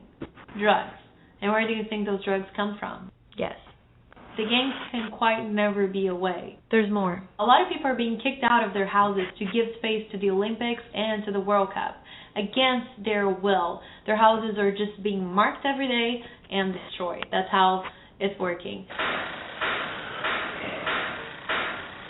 They are given no safety, no money, no security whatsoever. They're just kicked out. Native Indians were also kicked out of what used to be the center of historical Native culture and their homes. They tried to protest against it, but were thoroughly hurt by police officers with bombs, pepper sprays, and all sorts of things. Now, the Native Center will be transformed into the Museum of the Olympic Committee. What kind of democracy is this? Now, don't get me wrong. I think the World Cup and the Olympics are great events, but they're not what our country needs right now. Look at the other nations that hosted the World Cup. Look at the costs of maintaining what we built. Millions per month with our public money. We do not need stadiums. We need education. We do not need Brazil to look better for the world. We need our people to have food and health. We do not need more parties. We need people with jobs and a sustainable way of living. It is proven by all the billions we're now spending that we have more than enough money to change the situation. Or that at least we had it until the World Cup and the Olympics. I don't know what this video can do at this point. Maybe you will know, maybe someone will know, but I do know that the information needs to get out there, and there are not enough videos, there's not enough information out there. And it's time that we start thinking about our priorities and about what's important. So I hope you like this video. I hope you share it. And if you want more information about it, there's a bunch of links down here. Great projects about the same theme. So please share, and thank you for watching. Nosso povo tem muitos motivos de orgulho. Temos hoje uma economia estável e em crescimento. You get the main impression here. When the woman was screaming in Portuguese, she was a doctor, and she was saying how frustrated it was that she's got poor conditions to work in, and that she knows she takes her profession seriously as a doctor, and she's trying to save as many lives as possible, but she's compromised by the conditions and things that are around her. When you hear this, the austerity button is definitely being pushed, guys, because as I go to you first, Fred, she mentioned how this money is not trickling down to the poor people. It's not going to help them build better schools, or they don't have, or it sounds like they don't have any intention of building schools there or institutions that will be beneficial to all Brazilians after the games are long over. It sounds like they know that the game was already peaked, that FIFA is going to get the lion's share of the World Cup money, and we've seen, and I've seen firsthand in Vancouver, how abuses and corruption spoil the Olympic blueprint there. So these people realize for the next 2 or 3 years, they are shit out of luck, and there's no help on the horizon, but there'll be some beautiful stadiums that they can die nearby in. Well, if you go back to Beijing, this has been, 5 years ago? Something like that, yeah. 2008 Olympics. Have you seen what happened to the stadium that was built to call it the Bird Nest? Yep. It literally looks like a real bird's nest now. And probably birds are the only thing that goes in it now. That's right. Because this has been allowed to flop big time. You got to have a plan, first of all, that goes beyond the 2, 3, 4 years it takes to put on World Cups and Olympic Games and all that kind of stuff. The lead in time, which is part of it. What comes out the other end? In Munich and several other places, back in the day, they built housing. That's right. Even into Atlanta. Yeah. Because I know someone who lives in an apartment that was put up 96 for the 96 Olympics. And it's still, quality was put in, so they still have a nice place to stay. And, I think sometimes just the idea of having the World Cup for some people is this whole panacea, but there has to be more to it than just the event itself. And you got to think longer than the week that it goes on and longer than the, 2, 3, 4 years it takes to get everything set up and put together. Yep. And it doesn't seem like Brazil has planned that far ahead on either things that they're talking about here. That's just like the Olympic Committee voting out baseball. Yep. Come on. But you kept softball. Exactly. Now, ironically, to that end, when Greece had the Olympics, they built the softball stadium. Now, we know Greece is known for a lot of things, but there's a brand-new softball stadium sitting there growing mothballs the same way you just described the Bird's Nest Stadium in Beijing. And we know Greece's economy had already gone down the damn toilet. But they got a nice, shiny stadium over there. Here's something else that needs to be thrown into the pot. Eric, as I was talking about this, you have to remember that among those who were among the protesters were Pelé, the great footballer, and Neymar. Now, this is an interesting subtext to this because Pelé, being a darker Brazilian but embraced because of his skills, ascending and transcending beyond that, Neymar is the new striker. Now, this is not just playing center field for the Yankees or being the center on the LA Lakers. When you're the striker for Brazil, you represent the country. And Pelé was Brazil's striker, and now Neymar is Brazil's striker. And they, in concert, are saying this is wrong. It's one thing for Pelé to say it because he's got the pedigree and he was there, But for Neymar, knowing his reputation is on the line, whatever may happen from this, how he may have his future affected, this is big stuff.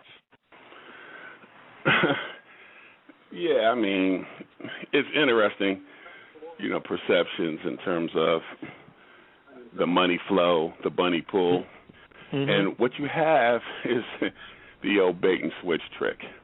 When you're generating the type of revenues you will receive in tourism, in terms of national exposure, in terms of the passport, hotels, what have you, dining, that will be a big influence to the Brazilian economy.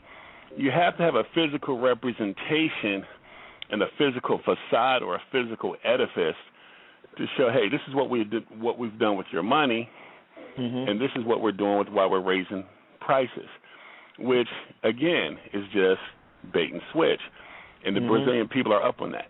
They know that with the construction and the revenues and the oil basins that have been fouled off the coast and the rise of the Brazilian economy with skilled labor, where they had to export and literally find individuals from across the world who could fit some of their shipping jobs because their economy took over with natural resources.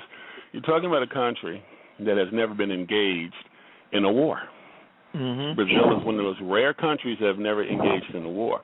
You're also dealing with a country, if you look at it from a historical standpoint, there's the most concentration of melanated African folks live in Brazil than anywhere else in the world.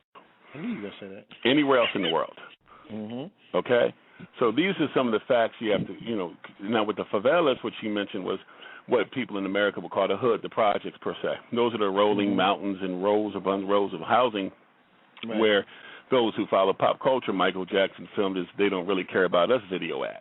In that particular area, if they want to get a physical picture, they can always YouTube that per se.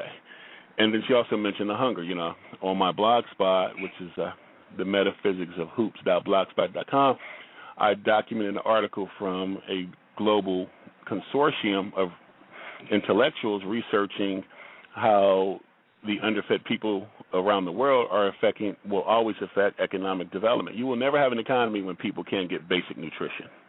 And she mentioned that per se, where just a fifth of what revenue they'll be earning from this particular portion could feed these people and make them healthy. Why is all this happening? Because you have to have class structure. You have to maintain the class structure. Nelson Mandela mentioned in the past, and he's, facing, his particular transition any time now. Former South African president, freedom fighter, whatever individual you want to call him, global statesman, made a statement where he articulated quite well that poverty is man-made, but yet it can be eradicated as simply as apartheid and slavery. Poverty is not a condition. Where there's poverty, it was created. It was justified, and it was supported, and individuals in their thought process make it a situation where it goes in perpetuity. And these individuals are rising and waking up, and they're getting a lot of cosmic effects and influences where they're just saying, hey, enough is enough. So for Pele, who I always had tremendous respect for, and for those who live in the United States, he was more than just a New York Cosmo. He was, when they started the MLS, Major League Soccer in America, he's to this day considered the greatest player ever by all ethnicities worldwide. And Michael Lewis Ingram mentioned how the person who's now in that position is not representing that for Brazil. No, he's representing the greatest ever and the greatest player ever out of Brazil named Pele. And for Pele to step up and make a statement where he's riding with the people because he could see that this is just more bait and switch tactics, that this is just all hocus pocus, been in real estate. I mean, to get some mortar and some building and some cement and lay some sod does not cost all the money you say you need from the people. It's just a common sense technique. But you have to justify where the money will be floating and flowing from when you don't distribute it to that particular document. It's no different than cities in America who build these stadiums. The Indianapolis Colts have a new stadium, and the edifice that they played in before they created the new stadium was in the heart of the city. That was as fine a building as where they gutted that one and built another one. Exactly. Yet there's people still dealing with poverty. Why? So when you complain about putting up facilities, you have to look at the economic strata, and this is just to keep these people in the favelas. Now this was justification for a heavily armed military-type policemen to go into these particular areas where they're already downtrodden, but they have one thing in their heart. They got strength, pride, and love, and they're an eyesore So all these visitors, and there's such a drug thing going on to keep them capacitated. That did not work. So now they're monitoring and mining that. It's all more part and parcel of the same. And what's shocking to world government, as well as the Brazilian citizenry, they're realizing, like, this bait and switch tactic is not working anymore. There you go. And that brings us to where you just left off. You're living in California, and you can still use, or California citizens can still use, edifices that were made after Peter Uberoff did the '84 Olympics there. You know, in Barcelona in '92, it was truly a public works project, and they literally rebuilt the city so that everybody can use the city. So they saw the mutual benefits of that. Barcelona, to my knowledge, is the only Olympics in the last 20 years that actually made a profit. They made roughly $5 million net when you consider the amount of money that they spent on rebuilding the city, and they made a profit even if it was $100. It was all money well spent. But these people seen what happened in Chile. They saw what happened with the Allende and then, Pinochet doing what he did. It was done under the flag of austerity. They see what's going on here in the United States. They saw the elections here. They saw how money was spent, hundreds of millions of dollars that never got to feed people or supplement food stamps. And to your point, you have $9 trillion missing off the Federal Reserve.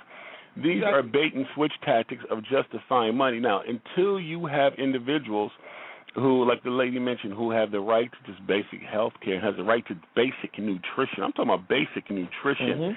Then your economic development pool will always have to be in the class structure that is quickly dwindling. And so when you look at Brazil, you figure, these are they consider like Brazilian people from that part of the world like the happiest people in the world. But Brazilian says come to work at 11, they really mean 1 o'clock. They party all day and the whole time. So they were looking at this particular structure in the economic scenario that would take place, that they would turn a blind eye. No, it's not manifesting no more. And then when you have one of the world's greatest athletes, and clearly the most popular Brazilian ever in Pelé, riding with the people who are protesting, then, you have that per se, and it's a rise up everywhere. And you mentioned Greece, what they did when they had the Olympics in Greece. We now see that Greece is just, the piss-poor bastion of the European Union economically and financially, despite having these particular things. So these, right here in Sacramento, part and parcel of building a new arena, which the NBA wanted so bad, and the new ownership group getting that percent, they had to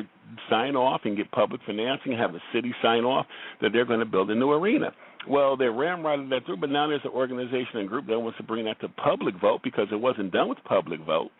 And make a public referendum on the taxpayer money because they say, hey, don't we have other ways where we can utilize this money besides building a professional arena? So this is all over. But when you can come up with these funds, but yet you can't come up with other city services, or like the people in Brazil mentioned, that's bait and switch because this money is being siphoned and put somewhere other than these things. And now people are asking for accountability, and they're not saying by building these buildings is going to justify accountability because now you're saying that we have this thriving economy, yet we've got to go up and pay to do this. Is another form of control and to keep them out, per se, because you need to keep that poverty bastion in place, because without that, it designs the whole economic strata can crumble quickly on how it was set up, even though there's enough money, especially when you have $9 trillion mentioned from the Federal Reserve, that every person in this country, literally, with that money being in play, from a newborn baby to today's hospital, can have $1 million balance in their particular bank account with no one sweating. That's reality. Fred, you do finances better than most of us out here. When you weigh the money spent to the possible good that could be delineated from it, and you see 1 million Brazilians in a country of over, I believe, 350 million and counting, some people might think that's just a ripple. But in a country that has been pedigreed for being soccer mad, in a continent that really didn't get much of the World Cup action, we can see the business reality of this. Europe had all those World Cups. Every now and then there was one in South America. Africa just got one, and they were afraid that was going to be a bust. But now that Brazil is getting one, people want to put their best foot forward from a business standpoint. But from the personal standpoint, where they see there's not proper return, it is the bait and switch that, Eric just elaborated on. So how do you make good on this when the people realize you're trying to shiest them?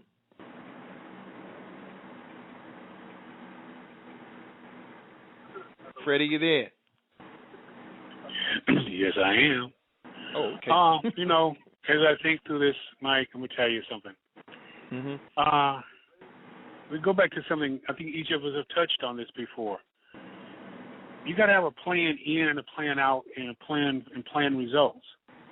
And to take it from where the perspective that it appears that Brazil is taking, I mean, you got a bunch of people lying in their pockets, what it really boils down to. And because of that, you know, they got the army behind them. They, you know, you pay off a few generals, they get the soldiers to come in and do the dirty work for them. So at the end of the day, and all the, you know, when the World Cup has come and gone, there will be more poor people than before, more dead poor people than before, and no places for the poor people to go, because you're not going to put them in no flat that was going for $10,000 or $20,000 a week. You know, these things, you see, Eric is right. They do, it's like we call it the okie doke, bait and switch. We do something that looks good, put something nice and shiny out there that looks good, and let them come in and switch them up once you got them. You know, switch them up. Yeah, and once they're in there, and see the people. There's a whole segment out there of people who are basically powerless, mainly because they've been told they're powerless, much more so than if they could do it themselves, because they depend on the government. Unfortunately, too many of us depend on the government too much for too many things. Well, they have to create that. They have to create that handout process in the bait and switch to maintain the empowerment. Because see, when you have this treasure trove of money, it doesn't add up economically. No one can ride through a city and say, well, this city is close to being bankrupt, unless it's Detroit, of course, and we all know what happened with Detroit. That happened with the riots, and it's been going downhill since. But if you look at other cities that are thriving, do you see subdivisions manifesting, like Las Vegas, for example? Las Vegas in the real estate market, hadn't done business there, was one of the fastest growing real estate markets in the country, probably was number one for a few years. Then it became a foreclosure city and had nothing to do with gambling. It went downhill. Yet during that course of time, it was having a large tax base. Now, the tax base itself is supposed to be able to support this. Where's these monies being siphoned? You know, they're being siphoned all over the place, front row and center, because there is a book in a pool of cash. I like to say this clearly and make it real abundantly clear to individuals out there, and they can take it how they see it. There is no such thing as economic shortage. There's no such thing as a money shortage. There's no such thing as there's not enough money. It's an infinite supply. But you cut off that supply when you start looking at it as being finite. It's as simple as that. You know, once you go to a finite mindset, that's it. You know, where does that register when you see certain athletics or certain movies being made, and they call blockbusters or whatever, for just exorbitant numbers, where another person is saying, well, you know what, how can they make a movie like that? I can't, because there is no shortage of money. It's a shortage of brain power. It's a shortage of perception in terms of how you take your thought process and what you lock into. And this is what these people in Brazil know about, because the one thing you can always do without money that they show quite clearly, there is just something strong about integrity. And when you have people 2 million plus, that's integrity. That integrity causes the world to wake up and go, hey, these people are not feeling that. Now all of a sudden that's a format of power, true power. And then when you have another person there, so the illusion that you need money to do that is what keeps a person trapped. That's the bait and switch. Well, before you can do this, you're not going to need to do that per se, as opposed to being creative with them and being able to do that. So I have to really articulate that particular point, that no country in the world to this day, despite everything that's taken place, Ebola, the alleged AIDS virus, and the things like that nature, and we know for a fact that 4 out of 6 children in 20 to 30 years are going to be from the African continent. They took that on, those generations took that on and embedded that to rid it, so the next wave can come through. That's integrity. And what you see in poverty and struggle, there's no riots in Brazil. There's, they got drug issues. Yeah, that's part of putting that in there to keep people sedated. That's part of the bait and switch. But that whole thing is there is integrity here. That we need to stand for integrity. When we have this per se, and the world looks, they recognize, they witness, and they say, whoa, this is what we're really dealing with. This is what creates NSA surveillance. This is what creates predator zones. This is what creates kill lists. These kind of conceptual designs of fear of awakenment that's done in integrity and not in violence, and that's what's happening in that particular part of the world. And it's definitely something that needs to be talked about and considered. As I want to flip the script a little bit, but keep on the mindset of what people power can do. We have been trumpeting the issue about privatizing prisons, and that the Corrections Corporation of America, the largest and most powerful private prison company in the nation, had influence in over 20 states and D.C. in not just having arrangements made with putting people in jail, but having contractual agreements that these jails would be filled to 90% capacity, and they didn't give a shit how it was going to get filled. They were just going to make sure asses were in there. Well, the sheet is starting to come off of some of this. In a piece that was turned out by thinkprogress.org, state lawmakers who embraced private prisons as a cost-cutting measure are starting to get their behinds kicked now, and CCA lost 4 prison contracts in the last month after extensive reports of abuse, neglect, and even fraud within their operations. Idaho cut ties with the corporation last Wednesday as the state's largest prison had been turned into a violent hellhole that inmates called Gladiator School. Earlier this year, CCA was caught understaffing the prison and using prison gangs to control the population. No surprise there. The company admitted to falsifying nearly 4,800 hours of staffing records to squeeze more money out of the state for non-existent security work. Now think about this. We're talking about Idaho. Now think about how many people of color you would find in Idaho, and go back to Eric's paradigm about how everybody's getting darker and you're getting maybe a better idea of what's going on here with CCA's intent. Shift logs at the prison showed the same security guards working for 2 to 3 days at a time without breaks. Last week, Texas closed 2 CCA prisons, including one with a history of suspicious prisoner deaths. One lawsuit that came to fore alleging prison staff had ignored an inmate's cries for medical assistance, forcing her to give birth in a prison toilet to a baby that died 4 days later. CCA was also booted from Mississippi earlier this month after multiple riots over poor food and sanitation, lack of medical care, and mistreatment by guards. Mississippi is hiring another private prison company, however, MTC, to take over CCA's contract, even though MTC runs another prison with the highest inmate assault rate in the state. So even though we see some trickles positively coming off of this now where people are starting to pay attention, we still see abuse heaped over abuse as certain states want to keep a pipeline of a cradle to jail mentality for some of the lower classes that they consider worthy of filling up spots in the jail cells, but never worthy of filling seats in classrooms. Fred, give me your take on it first, if you would. Well, I'm not surprised. In most states, the prisons are the most profitable and it's usually one of the bigger money makers in the states as far as jobs and those kind of things go. Because think about it, you got 3 shifts there as a rule, or two 12-hour shifts on fewer days. Either way you want to look at it, prisons are big business. Now you think we talk a lot about sports and all that kind of stuff, right? Well, back in the mid '80s, a friend of mine from right here in town became the first black on the governor's cabinet in the 20th. Well, really, in history, really, in the state of North Carolina. He was Reverend Johnson took over as the Secretary of Corrections. Mind you, he was a Republican, and among the things that came out of just sitting around talking to him about stuff, right?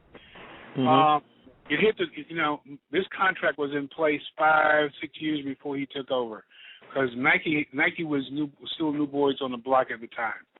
Okay. But the price was going up. But he talked about how he wanted them to go back to more basic sneakers. Mm-hmm. You can go buy them at Walmart. Well, Walmart wasn't that big then either, but you could go to Kmart back then and get a pair of these for like $5-10. Well, this stuff hit the fan, and he was actually called on the carpet by some legislators, first time ever, because he was messing with the money. Mm-hmm. Turns out the deal was, granted, Nike was new boys on the block, but they were the most expensive sneakers out at the time too. Mm-hmm. And they were say we had 20,000 prisoners. Now we talk. Forget about how many boys play, or boys and girls play basketball at our colleges and universities in the state of North Carolina. Mm-hmm. This had up to 20,000 kids, but all the guys and girls in prison get, all 20,000 of them get a pair of Nike sneakers. Now, just think of the bulk pricing there, which they're getting contract pricing / bulk pricing, et cetera, et cetera. Yeah. Same screw up deal. And we haven't even got to the three squares and the TV and all the other stuff that goes on. Yep. Damn. And remember now, in prison you work for like $1 a day. That's right. Cigarette money. And in our state, cigarettes cost $4 a pack. Mm-hmm. So if you're working 5 days a week, you can afford one pack of cigarettes a week. That's fucking cruel. And see, and the whole prison system is all about corruption. Because see, a prisoner doesn't have to buy his sneakers like the kid has to buy his sneakers to remain an amateur at the local high school if he wants to play basketball, or get a coach like some of the coaches I've heard about, and Eric will tell you about this kind of guy. He probably was one of them too. A kid needs a pair of sneakers, you find a way to get them. Mm-hmm. And True. And see, at the prison level, the state buy your tax money buys the sneakers for the prisoner. Mm-hmm. And so, if they're still got the same Nike contract now, instead of paying say $15 to $20, which I think they were back then, or $30, whatever it was, they're probably paying now contract like $80, $90 a pop for sneakers, for them to sit around and lift weights and play basketball. Mm-hmm. And and this doesn't include now if he has. Remember, if you're working one of those jobs where you're required to have steel-toe shoes, if I'm not mistaken, unless they've changed the rules, you have some family members who will buy you those, or you can't work your job. Your work release job. Yep. But see, if you get a chance, check out Slavery by Another Name.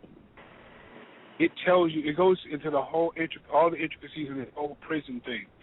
The money, the money that we've talked about for sports and athletics pales in comparison. Not just it doesn't, just like basketball, it don't stop at the state line. Sure. It is rampant. It is rampant because you talking about, think about it. How many guys do we know that plays basketball at a non-Division I school or any really? We talk. You talk about how hard it is to get home. Like someone has to go for 4 years and never go home. Yep. Because of all the restrictions and stuff. The restrictions are on you in prison because you ain't going nowhere, but you get 3 squares a day, TV, free clothes, free shoes, healthcare. Nikes, of course. Healthcare. Ass going back to work. And remember now, in college, you're not guaranteed healthcare. That's right. Isn't there some irony there?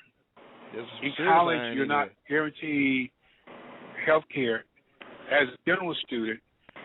Then, Lord forbid, if you get hurt as an athlete, because, like I said, the best thing that happened to that kid from Louisville was he got hurt on TV. National TV, for real.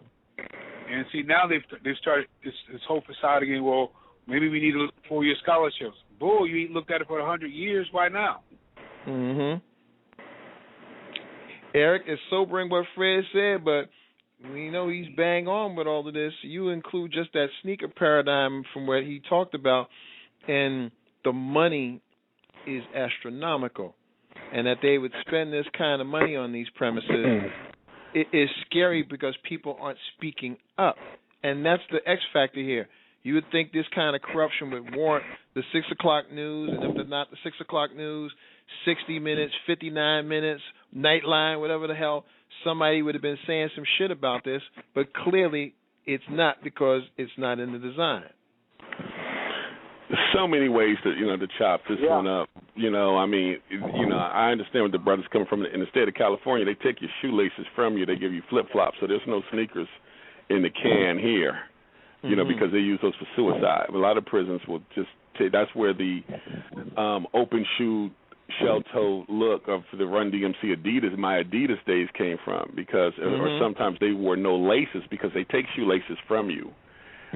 Upon lockup for suicidal purchase. So there's not a Nike factory in the state of California working out there. They wear those like boat shoes, like slippers, or they wear flip-flops. They don't give them sneakers. So I can't speak for that per se on this side of the world. I just know that a judge recently signed an edict releasing a ton of prisoners for, horrible conditions and how easily they were locked up and the poor representation they have. So there's a bunch of people who were, locked up being released, and that's happened before. It happened under the Schwarzenegger regime, and it's happened under Jerry Brown. The prison industrial complex is where I would like to specify and keep that my focus for, this rhetoric, is that's based on the fact that in the late 80s and the early 90s, the entertainment industry, which has a tremendous influence, it's all to itself a whole different conversation, started rolling out with movies called like Scarface, which is the number one hip-hop. If you're a hip-hop artist, you have to have Scarface in your rotation. Scarface, New Jack City, Colors, things of that sort. And when they were building the prison industry, and then gangster rap was as it was called, and then there was designers who were coming up who were designing jean suits like prison garb, and then there was groups called Niggas with Attitude, NWA, and then BWP, Bitches with Problems. After the conscious hip-hop had taken place in the 80s, there was a contractual agreement made that this is a new music genre was having tremendous influence. So the entertainment industry started getting bum-rushed with these types of movie motion pictures, these types and formats of music. You never hear a guy talking about how much drugs he's selling, how much weight he's pushing, and then this person is now mainstream. Or now the same person is now not only mainstream, they may even want to represent clean-cut people. Exactly. You know what I'm saying? What is that? And if you look at the prison industrial complex when it was created, from that time frame to when these entertainment industries were created, it raised the African-American prison population to over 100% of what it was previously. That is. Call it a coincidence, call it whatever. That's a fact. And that being said, now the complex is falling to pieces because they realized, I can't do too much behind the bars. Then the 3 strike rules was created where someone stole something, a petty shoplifting charge, or then had an arrest warrant for not, turning in for a traffic violation and didn't know they had a warrant. That was 2. And then on the 3rd trip did something else. They could have got an automatic like 5 to 10 years. There was minimum possession rules that was going on. They were building these complexes. I remember talking to a bail bondsman locally at a car wash. He had, all this bail bondsman literature on his vehicle. And he had told me that, they had gotten so tight, speaking for California, that they were able to know how many males of a certain genre of a population were in zip code and how many they had to roll in each zip code to get locked up. And he said they were doing it in their baby-making years, when they were more apt to be fathers, more apt to reproduce. In this country, recently speaking, this on mainstream media, it has been proven, and this is just a fact, that for the first time in America, the death rate of, Caucasians is higher than their birth rate. And a lot of that has been done to the fact that you have maybe more males who in more people pursuing careers. Also, in this country, still the greatest number of homosexuals still cause in the Caucasian races, and we know that in most cases, unless it's adoptions, there's minimal reproduction going on with homosexual communities, and that's why some people have said this has been a pushed agenda for that particular population as well, because this defines where resources go and who gets the political power and who becomes the ruling forces. And to tie into Fred's point, the balance of that, because I think I put enough research information out there for people to consolidate and verify, is the fact that there's a new movie coming out, White House Down, with Jamie Foxx as the black president. And there's a scene in that particular movie where, whoever's trying to take over the White House is grabbing his foot, and he's steadily kicking him, and then he ends up shooting the guy, and he says, "That's what you get for grabbing my Jordans." Unfucking believable. Can't make it up. But as we close this particular mindset for this show, it suffice to say that the issue with privatizing prisons and dominating hopes is not going to go away, and we'll have to keep chipping at it, and we will do what we do as we always do. I saw Cowboy Reggie bop in, so Cowboy, get back here before we close out, because it is time for our final thoughts. And Eric, as always, it's a blessing when you pop by, offering wisdom for everybody. So by all means, give us a shameless plug and something else to chew on. Yeah, I just think that conscientiousness is being raised by virtue of just putting it out there, because at this point in time, it's becoming quite clear, especially, say, here in the United States of America, where the United States of America and all its citizenry has found out that they're under a major surveillance network, that they're under a surveillance network. And this is really nothing new for the African-American community. In years past, when Dr. King, Martin Luther King, rest in peace, was under severe duress by Federal Bureau of Investigations and COINTELPRO, which was a counterintelligence agency, as well as other groups, the Black Party groups, and these organizations, and people were killed as a result. It was looked at as a conspiracy theory at that time. It was looked at as just some kind of agenda. Now it's been proven to be on fact that not only was it individuals of a certain ethnicity, but all people, regardless of their economic strata, have the ability to be probed into. And to us, the African-American community, what's new? There've never been situations where people call it driving while black. It's been false imprisonments, it's been false murders, it's been police brutality, and yet we've soldiered through all of it. Now there's a far outcry underneath this new terrorism thing, which can justify some of this technology being in place. But when you're the African-American community, it's nothing new. Welcome to the planet Earth. Got that right. Eric, give us again your website, please. Oh, you can, you can find me. You can, if you want to contact me. I know people have reached out, and well, I won't do that right now. But what we can do is, something just came through and said, pump your brakes on that one. I mean, if you Google Eric G. Satterwhite, I just rather do it that. If you Google ERICG Satterwhite, use the G initial, you'll find a plethora of information that you can peruse at your leisure. My blog location is the Metaphysics of Hoops.blogspot.com. The Metaphysics of Hoops is one word. .blogspot.com. That's the information that you can find and peruse at your leisure. And it's so interesting that we mentioned within that recent article about sub-Sahara starving and what's taking place and how economic development globally cannot manifest until people can get proper nutrition. That's just karmic. I read today where ex-President George W. Bush and his wife will be visiting the continent of Africa the same time as the current President Barack Hussein Obama. Indeed.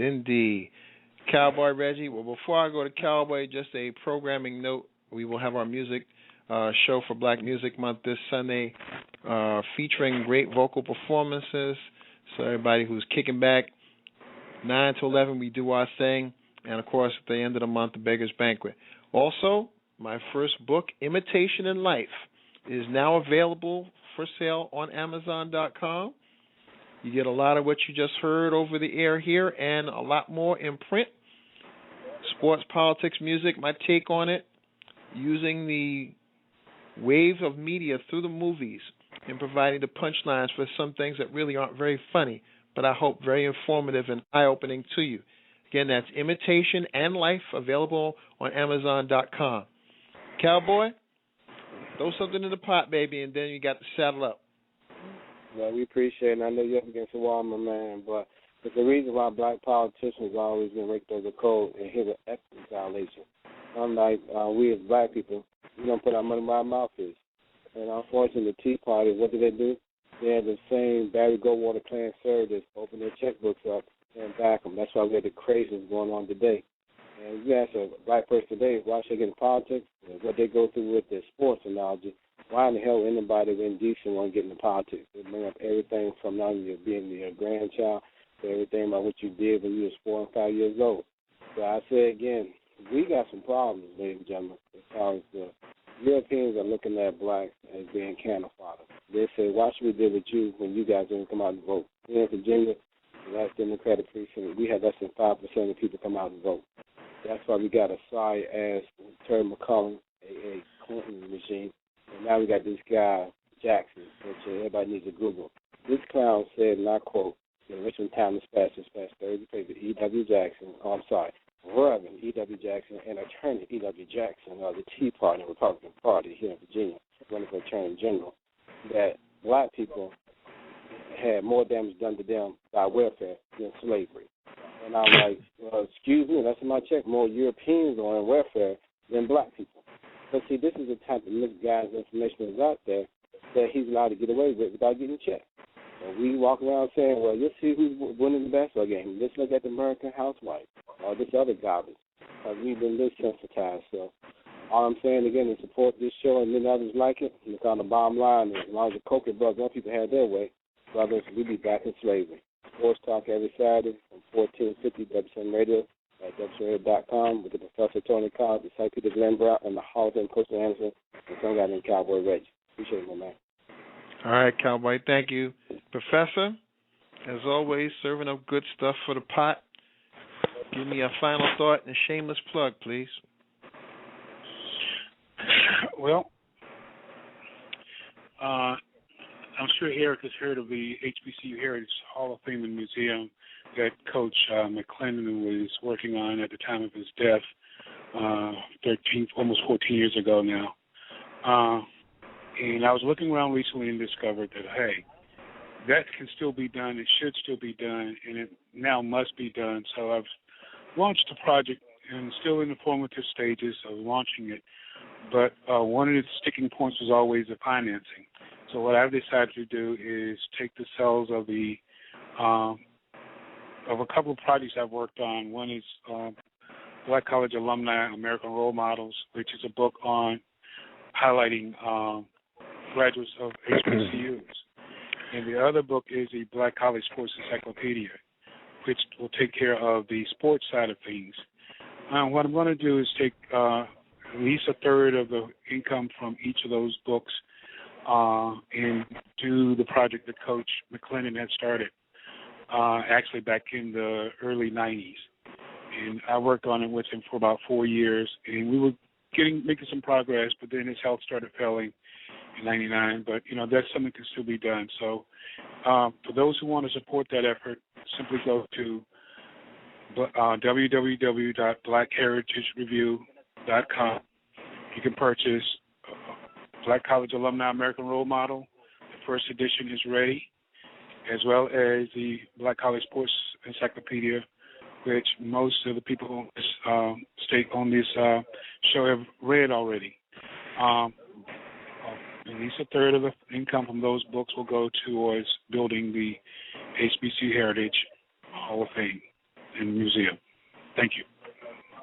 You're welcome, brother. As we come to finish another show, one thing that always I find humbling about a lot of these shows is when I listen to the playback, because I'm always trying to make sure I get it right when we do our thing here. One thing that I've found is when we discuss big picture issues, how there never seems to be any lack of participation, for lack of a better word. Come with it, Brother Mike. Speak on it, man. In the chat rooms of the world. But as Reggie likes to say, I digress. Well, Fred, you still out there? Yes. in terms of like financing and certain things like that, there's federal grants, and federal grants do not mean payback. And then there's also I won't give too much of a secret away because I can see people furiously writing, but just throw that out there in general. Well, shoot me an email. I'll hit you up, man. I got some. Well, never mind. There you go. We'll wrap, Fred. I got some data for you. There'll be a lot of hitting up. Yeah, hey, Brother Mike, you were speaking on the synchronicity of subject patterns, and when you re-review the program. Oh yes, and as we were getting into this, it occurred to me that as you were going on, as you were revealing the whole synchronicity behind 6 and everything, after that game 6 was won, the immediate line for the Miami Heat to win the championship was 6 points. Right. And they won by 7. The algorithm. The mathematics was seriously in effect, and I know that might be over a couple of heads, but the bottom line was they're catching up. LeBron was always right on time, as was Mr. Wade, as was Mr. Bosch. There are a lot of brothers and sisters out here that are on time, and maybe because certain other forces are running out of time, the pendulum swinging the other way, people are connecting in ways that weren't expected. Sometimes they manifest over the atmospheres and societal planes of sports. Sometimes it may be faith or politics or what have you, but we know all are intertwined, which is the basic concept of this show, to show that there is an intertwining, a meeting of the minds, synchronicity, if you will, of all of these things. But ultimately, human beings at some point realize in order to maintain their survival, there will be a hewing out of those who desire to stay around because they understand what might be coming, and those who are just kind of like wandering about, hoping that in that stampede of wildebeest mentality running across the Serengeti, they know all they want to do is get to the other side and come back, because the predators in between will have them. Famine might have them. Injury may befall them, making them more of a victim for another predator of sort. But ultimately, humans will win out. The question will be, though, what side are you going to be on if it's about being humane, having humanity, or showing your inhumanity by degrading those and denying their humanity? So something to throw into the pot to think about for the weekend. We'll be back Sunday with our music show, back Wednesday with our with our Hump Day special. As always, the staff of Sultry Radio appreciates your love and support. For Professor Fred, for Eric Satterwhite, for Cowboy Reggie, for Gary Norris Gray, switch over to the Gray Leopard Cove and indulge Brother Gray if you will. And for everybody else on the Sultry staff who is on assignment, kitchen's closed. See you Wednesday.